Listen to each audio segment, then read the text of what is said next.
Welcome to the Frontline Herbalism podcast with your host Nicole Rose from the Solidarity Apothecary. This is your place for all things plants and liberation. Let's get started. Hello, welcome back to the Frontline Herbalism podcast. I am sorry for ghosting you for 6 weeks.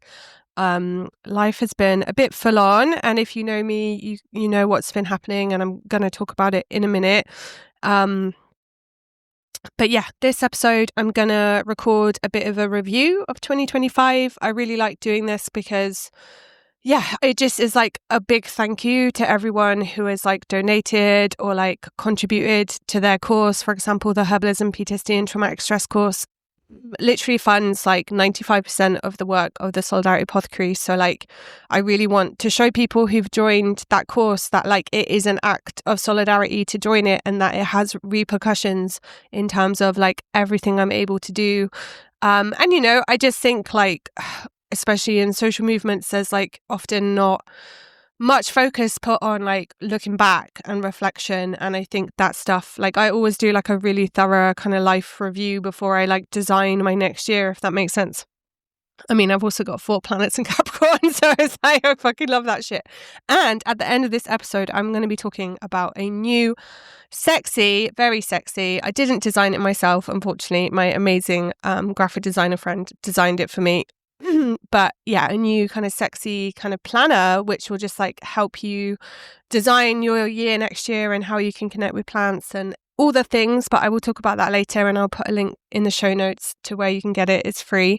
But yeah, I'm just gonna dive in. So obviously the reason I've been absent is it's been my best friend's inquest into his death. So this is like a court case, but they're not assigning kind of like, oh, you're guilty or not guilty or that sort of shit. But like a jury is there and they listen to like all sorts of evidence presented about the sort of like contributors to the person's death and what happened. And like their job is to kind of like create a kind of narrative at the end of like why this person died based on the facts that we know.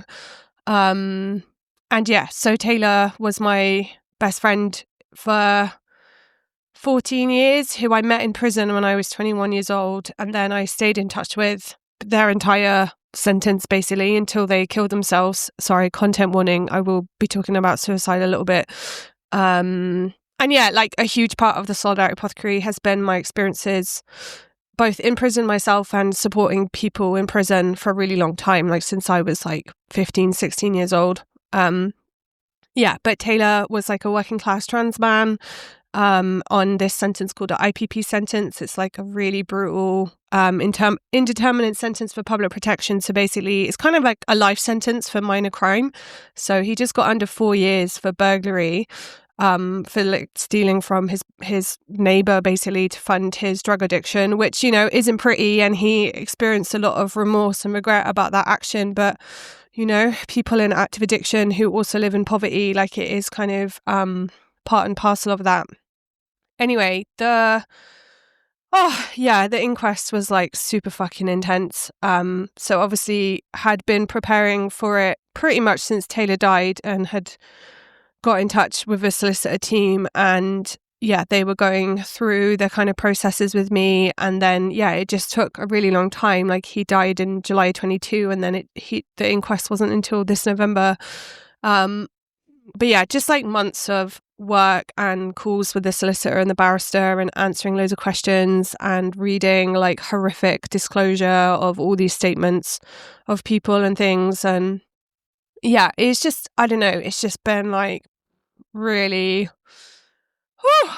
full on. And so yeah, the actual inquest itself lasted 2.5 weeks, and it was a process of every day. Court started at 10 and finished around 4, and just like witness after witness, like sharing their graphic testimony into, you know, like everything from how he was in prison to how they found him dead in a pool of blood. And like, yeah, it just was like fucking harrowing, and I knew it would enrage me, but like, yeah, I'm grateful that I'm in such a better place these days with PTSD, and I just had so many tools that I'd never had in my early 20s when this stuff was like really fucking, I mean, okay, not just my early 20s until, I mean, it's still a big part of my life, but yeah, like I was grateful that I was able to, you know, take a lot of herbal medicine, and I was able to join online, thankfully. So it meant that like I could look after Lee until 10, and then my mum, or like Rob's mum, could look after him, and then I would go and listen into the courtroom, and then I would come back and do Lee's lunch, and then I would go back again. But it meant I could work in the herb shed, so it was really nice to like pack medicines and like decant things and like mix up teas and stuff. And like, yeah, it felt, I put an email out on my email list about it, of like this reciprocity circle of like, while I'm listening to this fucking horror of this inquest and this injustice and how fucking violent the prison system is, like I'm also just making medicine for prisoner families and people experiencing repression, and that felt kind of really nice. But yeah, there was a lot of challenges the day before. I had to go to court the first day because I had to read like a statement out about Taylor's life as his like registered next of kin, and Lee got like hand, foot and mouth, and like literally the day before I went to court I didn't have any sleep, like not even 10 minutes. Like it was horrific. Like I was just surviving on adrenaline basically. Anyway, I could talk about the inquest so much. Like there's just so much that happened. But Lee got hand, foot and mouth, and then he got a bit better, and then took him to nursery, and then he caught the flu off of Rob's mum. And yeah, and then I called it off him. So it was like, just, you know, this bug that's been going around. So it's been really fucking full on. I've had some, for astrology nerds, I've had some like gnarly, like Saturn conjunct Mars, like Pluto on my midheaven, kind of like crazy astro weather, just like throwing me against the wall. And then something happened with a close friend like in the middle of it that was like really fucking upsetting and enraging in terms of like lies being said about me by one person, and it just, anyway, so that didn't help anything. But yeah, it's just been a lot of grief and like processing my 20s, but like somehow the inquest kind of like brought Taylor alive, like it brought him back. And then when it finished, it was like, that's when I got smashed, do you know what I mean, which was last Wednesday. So yeah, I just haven't felt like coming on the podcast. Okay, I might take a little pause. So yeah, that is exactly why I didn't want to come on the podcast, because if I talk about it to anyone, I'm just like, ugh. However, The Independent did a really good piece all about Taylor's life and the IPP and the inquest.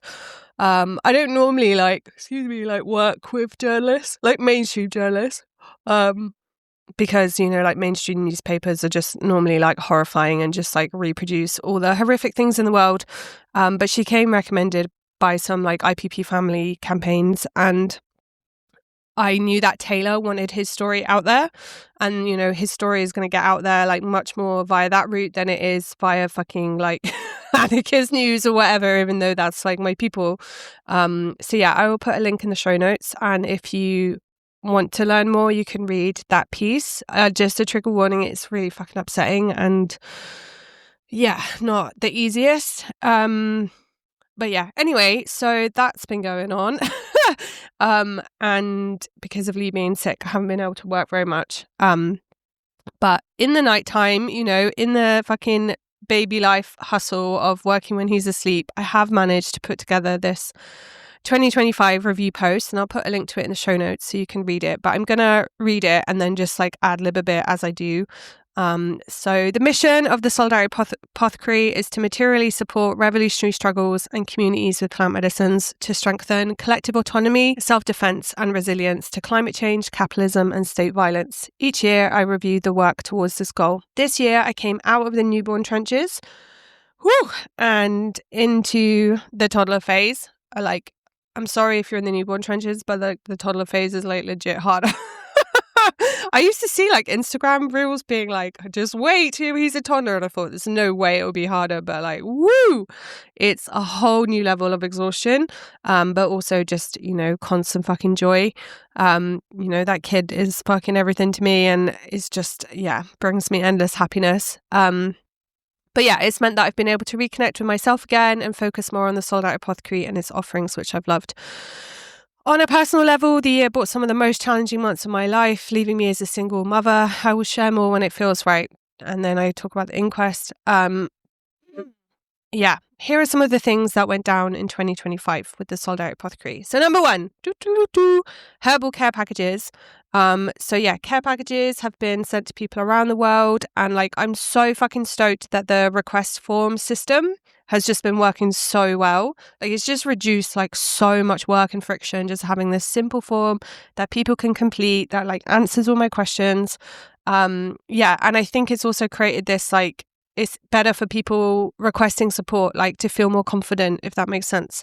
So I did crunch some numbers based on my C-table database where I track what I send, but that doesn't include like all these informal requests where like someone visits me and then I give them a bunch of stuff for someone that's struggling, or someone comes on a course of mine and then they take a bunch of like care packages away with them. So I need to get better at kind of like tracking those. I think this amount is like pretty fucking awesome, and I was like quite blown away like calculating it all. But yeah, 87 care packages went to people experiencing repression. 18 packages went to prisoner family members, and some people are in like both categories, right? But I don't double count them. 192 packages went to people involved in grassroots groups working for liberation in different ways, and 56 medicines were also sent for use at the Earth First Winter Moot. 57 packages went to hunt saboteurs, and 2 sites of resistance requested packages receiving a bigger volume of medicines to distribute. With an average of 5 items in a pack, this is around 1,780 medicines, which is fucking awesome and explains where the money has gone. No, I'm just kidding. My course like slightly flopped, so things are a little bit tight, but this is exactly why I fucking fundraised, to get these medicines out there. So some of the groups happy to be publicly named. So on the form, people can say like if they are happy with, like if they want a solidarity post, for example, or if they just want it private. And actually most people will just opt for private, but like a few groups were happy to be named publicly. So they included the Abolitionist Healing Collective, Black Youth Project Jacksonville, Bournemouth Anarchists, Bristol Anarchist Black Cross, Bristol Free Shop, Devon County Hunt Sabs, Mad Pride Sheffield, Motor City Mobile Wellness, North London Hunt Sabs, Prisoners for Palestine, Radical Youth Space for Educations, Resist and Renew, Root and Riot, Sheffield Radical Pride / Trans Support, Southampton Animal Action, Stop L3 Harris, 3 Counties Hunt Sabs, and Trans Kids Deserve Better. But yeah, there are a bunch of other projects as well, but I'm fucking stoked that these guys are happy for me to share that I've shared medicine with them. And a few individuals also requested herbs. So individuals with solidarity call-outs included artist Tasnim Amin, who is a working class artist who was violently arrested after stopping a raid on refugees and asylum seekers who were being sent to Bibi Stockholm barge. And I put a link on the website there to donate to their GoFundMe, as well as Kendra Hanna, who is asking for support to get out of a nursing home and into suitable disability accommodation. So yeah, if you are interested in requesting a herbal care package, please check out the page with all the info, and you can find that on the review post.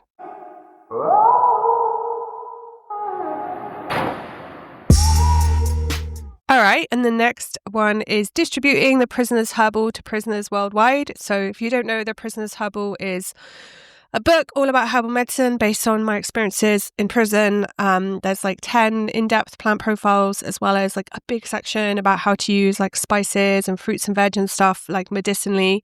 It's been a really big year for the Prisoners Herbal. Active distribution. So these are like the anarchist publishers who printed the book. Shout out to them. Fronted the cost for 3,000 more to get printed. Fucking yes. I call them my anarchist sugar daddies. Shout out to John Active. I don't think he'd want to be called a sugar daddy, there's like other people involved in Active as well, but it's just like my little joke. Basically I get £1 for every copy sold. So when they reprint things like Overcoming Burnout or the Herbalism and State Violence book, that will then say, for example, if they print 1,000, that would give me £1,000, which is then spent on printing the Prisoners Herbal. So I don't take any money from my books. They all just kind of go in this nice circle to fund the Prisoners Herbal distribution.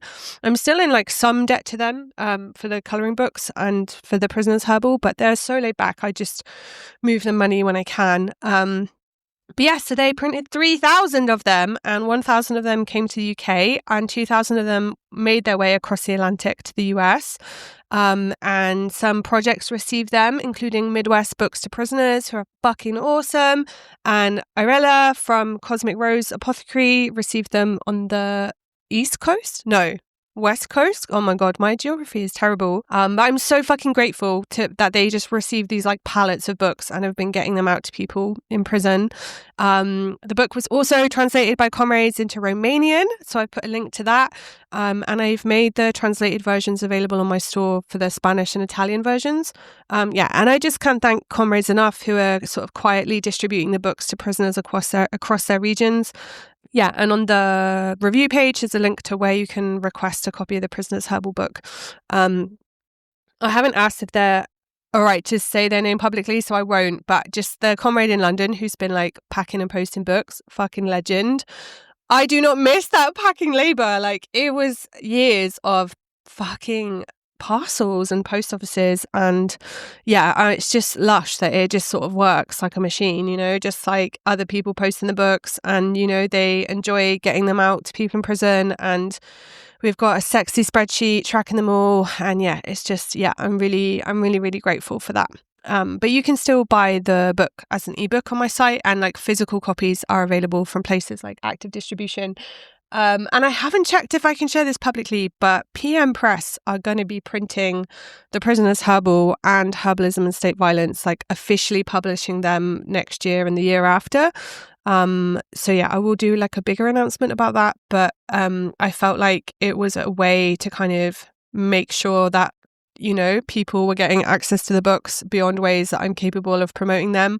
And, they are up for like sending copies to prisoners as well that I request to them. So again, it just gives us this like epic new level of like potential distribution and stuff. So yeah, I'm fucking stoked with that.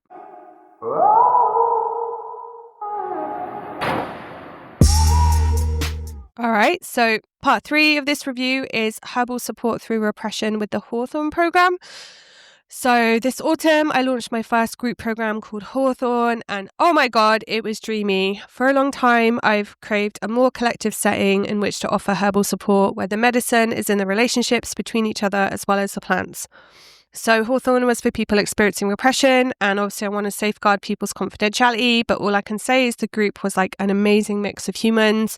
We had calls every 2 weeks, and I also had one-to-one calls with everyone where I sort of created like individualized herbal recommendations for them and blends, and then got them in the post. And there was definitely lots of learnings like around the interruption with childcare, and how for group programs next year I'm gonna just like anchor in days with the grandmas to know that like if Lee is sick, it won't interrupt that kind of flow, because I felt like it was like quite a dramatic interruption a lot, because it was like virus season, and Lee only goes to nursery like a few mornings a week, but it was enough to be like very disruptive when he wasn't at nursery. But they're like model of having like a group chat and group calls and herbs that everyone had that we could do, tasting with and share experiences with and stuff. Like, it was so transformational. And don't get me wrong, like, I fucking love one-to-one work. And I should probably also announce that I'm going to be seeing like clients, like one-to-one people in January, and I will put that on my website, like how to book and stuff. But I think like one-to-one is like so important and special for like so many people. But I think for other people, they really value that like group setting and that like sort of social support. I'm going to do another podcast all about the offerings for next year. So I will dive deep into some programs, one of which is called Rooted in Struggle for people experiencing burnout, and the other is for prisoner family members. And then I'm going to do Hawthorne again, and then late in the winter next year, I'm going to do one for people healing from incarceration. So keep your eyes posted on those.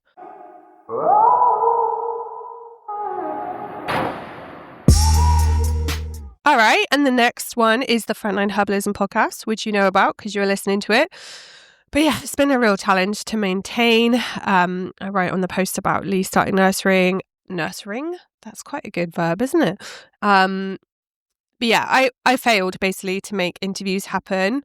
And I write here, more often than not, I would record mini solo episodes in the car park down the road from the nursery, talk about single mum life. Guess where I'm fucking recording this? I'm recording this in the fucking Costa car park. So I live in the countryside pretty much, and like no cafes open until 9 a.m. So it's like a real fucking nightmare other than Costa, and Lee gets dropped off at 8. So it's like most of the time I just drive home. But I thought I would. Yeah, we've got a Christmas party at the nursery. It's like the first fucking party I've gone to since I've got pregnant. So I'm very excited. I'm wearing a nice little dress. Anyway, with the podcast interview, I have, big plans for it next year in terms of interviews. But I'm not going to be hard on myself. And because, I did produce a lot of fucking good content and good episodes. There's like a list of episodes basically on this post. But, I've got this Herbal Support Through Repression series, which hopefully you've listened to, where I talk about my personal experiences, support through court cases, stuff around self-neglect and burnout, stuff around prisoner support and defendant support, as well as making herbal care packages. I did the Soothing Survival series about herbal support for fight, flight, freeze and shutdown, and sort of like a general one on herbal support for trauma. And then, I don't know if you missed it, but I had a 3-part series on learning herbalism about my experiences with the plant medicine school and DIY learning versus formal clinical training. You can check them all out. Well, you know where they are because you're fucking listening to it. But solidarityapothecary.org/podcast.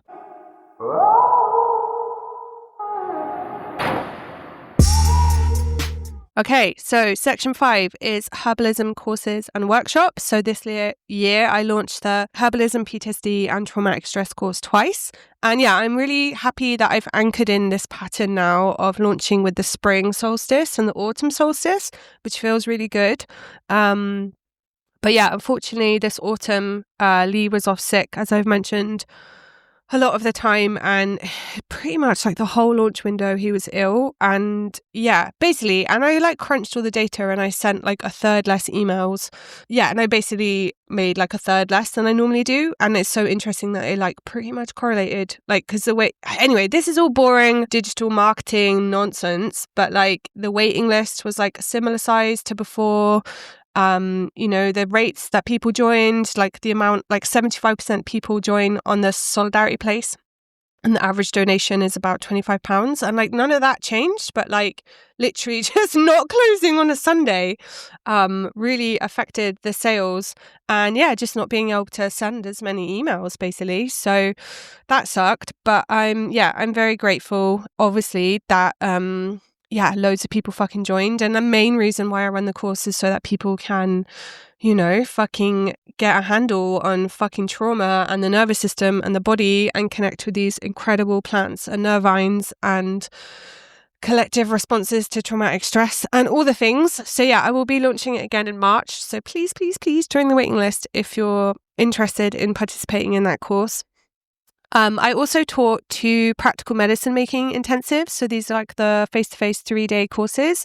Oh my God, they were fucking awesome. Like such babes, like such incredible groups of people. Mello, one of the learners who came in the like closing like go round, was like not a single dickhead. Like everyone was fucking awesome. So that was just like so fucking nice, and it's such a joy. And I have 2 amazing happy helpers, like a different one for each course, but they're fucking epic humans. And it's just it was just like tons of fun. It is really hard being away from Lee. Like I still see him through the day, but like that was tough. Anyway, and then my Making Herbal Medicine with Glycerin workshop continues to sort of gently generate sales online. And I've been happy to hear about people making glycerites like really quickly and effectively. I was also honoured to be invited to speak at various events online. So that included a workshop on herbal support for trauma with survivors of sexual violence with the crew called Sleek. Maybe you've listened to the Sleek podcast interviews on here. They're fucking awesome. I also did a talk on herbal support through repression for a feminist congress in Switzerland, as well as a talk on the politics of burnout for Zagreb Anarchist Book Fair, which I also share in the podcast.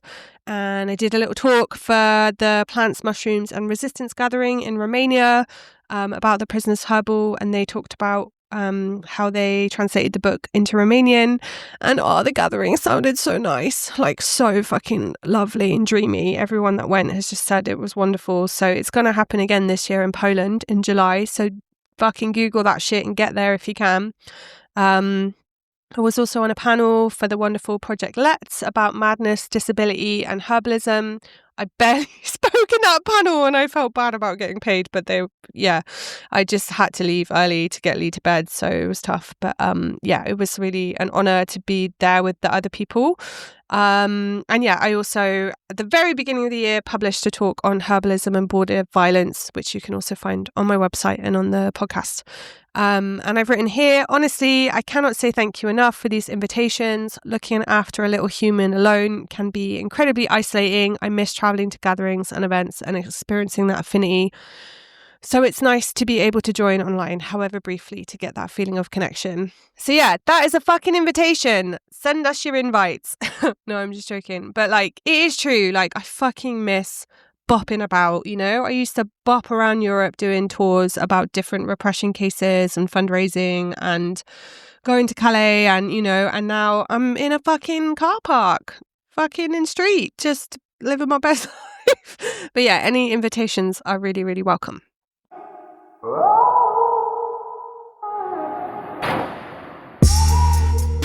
All right, so number 6 is called systems. So for 2025, my word of the year was root systems. I know that's 2 words. I'm not going to lie, right? I love systems and I'm a real systems thinker. But prioritizing them over other projects, especially new shiny ones, can take a lot of discipline. But yeah, systems I focused on building for the Solidarity Apothecary this year included improving the herbal care packages, request and distribution systems, as I've mentioned on the C-Table database. If you would be interested in a podcast with all the behind the scenes stuff on software and systems and how I organize things, please fucking let me know, because I would love to talk about that, but I just feel like no one's interested. But it is like the engine to the Solidarity Apothecary. So if you would be into that, let me know. I also work with the amazing Chantal, who helps manage my inbox for 2 hours a week. Fucking game changer. I made an online drive of all my files so that I could access them from my phone, which was like also a fucking game changer, because it means that I'm not just like dependent on the laptop all the time, which is very hard when you have a toddler. So that's been really good. I sorted out my website and improved the onboarding system for learners enrolling in my courses. So now like anyone enrolled gets like a reminder every 8 weeks about how to log in.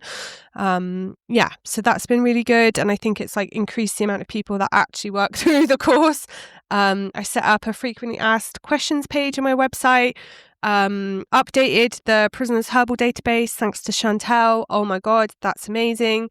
And I think the biggest thing was I set up all my clinical systems now on new software called WriteUp, and it means that I've made bespoke online intake forms and I've got all my scheduling organized, and we put it into practice with some one-to-one people and the Hawthorne crew, and that's like been fucking epic, and I'm excited about utilizing that like more strongly next year.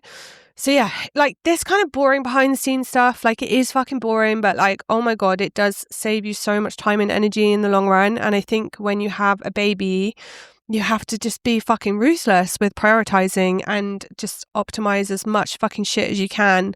And then woohoo, round of applause, the grand finale has been formalizing my good manufacturing practices systems for my medicine making. So this basically means that everything is fucking traceable from production to distribution. So any herbs coming into the apothecary, from things I harvest in the garden to, things I might buy from the organic herb trading company, for example, like I'm recording all of that shit, all the batch numbers, all of that stuff. I'm keeping records when I'm like making a batch of something, and every time I send something out, I'm tracking that. So if anyone, God forbid, had a bad reaction to something I'd sent them, I would know exactly who else has received that medicine from which batch and how to recall it. That's been a fucking mission, and I'm very grateful that I did an online course with the Herbal Medics Academy in the so-called US that just made all of this shit make sense. And then I've made kind of like bespoke forms. Like, I don't really give a fuck about like state compliance, if that makes sense, but I really care, and I've reframed it for myself to prioritize it, that like I care about quality and potency of medicines, and I care about like safety, basically, like a lot. So and yeah, through that process I've been trying really hard to like document all my medicine making instructions, because I have big plans for next year, if I can wangle it financially, to hire a dispensing assistant who could help just a few hours a week to help make medicines in the herb shed and get out blends to clients and things. Because like, yeah, I just have such limited time to work, and I don't want to lose any more time with my son. So yeah, it's kind of, yeah, I feel like it would be a great opportunity for like a herbal student, for example. So keep your ears open if you're interested in that.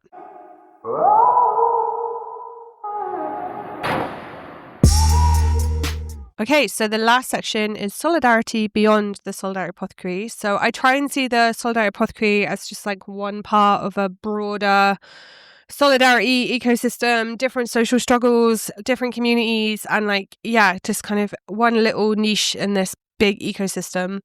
And you know, I'm a fucking human. Like, it's hard to feel peace with what we can do and what we can't do. And yeah, like for me, like especially in adapting to motherhood, and recognizing that like many of my sort of previous quote unquote frontline roles are just not possible now, especially as a single parent. You kind of just need to like do what you can, if that makes sense, and kind of optimize what you've got. And I'm so grateful that this project has built up such an amazing supporter base, like loads of people on my email list and social media and all that shit. But it just means that like if I put a call out for something, like we are able to like mobilize resources, and that's like fucking awesome. So yeah, some of the things that have happened this year include like a large merch fundraiser for the Mobile Herbal Clinic Calais. Maybe you saw those sexy Plants Know No Borders t-shirts. Maybe you have one. Maybe you're wearing one right now. But yeah, that's always a big deal. I'm going to do another one in January. It kind of like is a large factor in sustaining the project. I also set up on the website, the Mobile Herbal Clinic website, the infrastructure to enable people to donate monthly. So like, please fucking become a supporter if you can. Like if we had a few hundred people donating every month, like we wouldn't have to do all this fucking fundraising. So yeah, and it would just keep the clinic going.